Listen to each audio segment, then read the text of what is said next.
about the electron orbits. As we have seen that Rutherford in his model, he has concluded that electrons would move into various orbits around the nucleus, and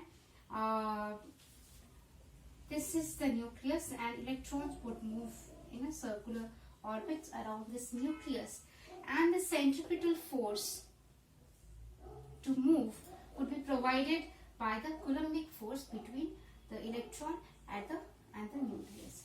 Now suppose I have this particular nucleus and at a certain distance r we have this electron revolving around.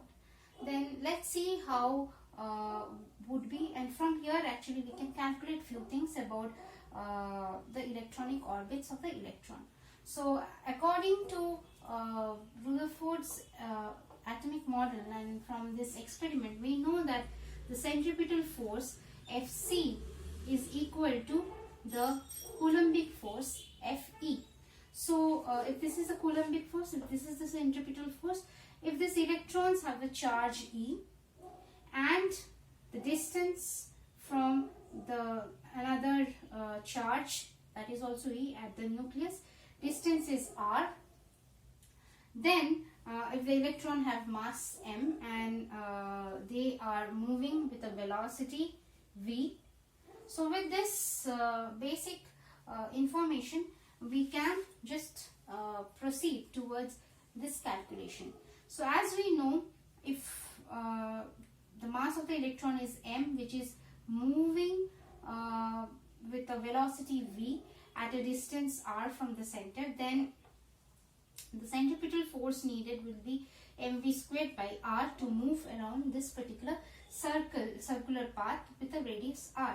Whereas if I have the Coulombic force, then here if there is a charge of E and this is also a charge E, a distance between them is r, then the Coulombic force between them will be 1 by 4 pi epsilon naught E into E by r square. So this would be the this is the Coulombic force which is providing the necessary centripetal force for the electrons to move in the circular orbit. So this is what Rutherford had given. So if we just do a little bit of calculation, this r and this gets cancelled, we see that mv square is 1 by 4 pi epsilon naught into E square. So since into r by r, so this is it. So this is a very important conclusion, because mv square, if we know, we would be very easily able to calculate the kinetic energy. Kinetic energy is half of the mv square. So we can write kinetic energy, which is half mv square, which will be equal to half of E square by 4 pi epsilon naught into r, and this is nothing but E square by 8 pi epsilon naught r, right? So this is the kinetic energy that we get. And from this equation again, you see, if you just have all the things else, you will know the radius of such electronic orbit. So if you have the mass of the particular electron, and if you know with what velocity these electrons are moving around, you can very easily find how far is that particular electronic orbit is situated. So if from here the radius, that is if you take r, that is E squared by 4 pi epsilon naught mv squared. So this gives the radius of this electronic orbit. This gives the kinetic energy of the electronic orbit.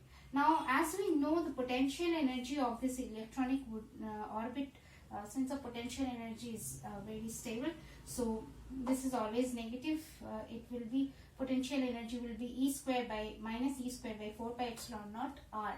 So now we know the kinetic energy and we know the potential energy too. So let's see what will be the total energy, that is kinetic energy plus potential energy, which is the total energy. And if you add kinetic energy and the potential energy, kinetic energy is E square by 8 pi epsilon naught r minus 1 E square by 4 pi epsilon naught r. So if we see, then this becomes minus E square by 8 pi epsilon naught r. So this is the total energy of this particular orbit. And what we see here, a very important thing is this negative sign. It means that since the energies are negative, it means that the electrons are bound to the nucleus. Means it is just not going anywhere. It is bound to nucleus, and it's very stable orbit around which the electrons are moving around. So these are various calculations that we find from the theory given by Rutherford about the atom, or Rutherford's atomic model. We already find the mv square. From there we find the kinetic energy, we can find the radius and the total energy of this electronic orbit. So these are the various information about the electronic orbits that we can directly get just by small calculation of the Rutherford's atomic theory, and these are the information about the electronic orbits. If you like the video, then press the like button, subscribe to the channel and press the bell icon.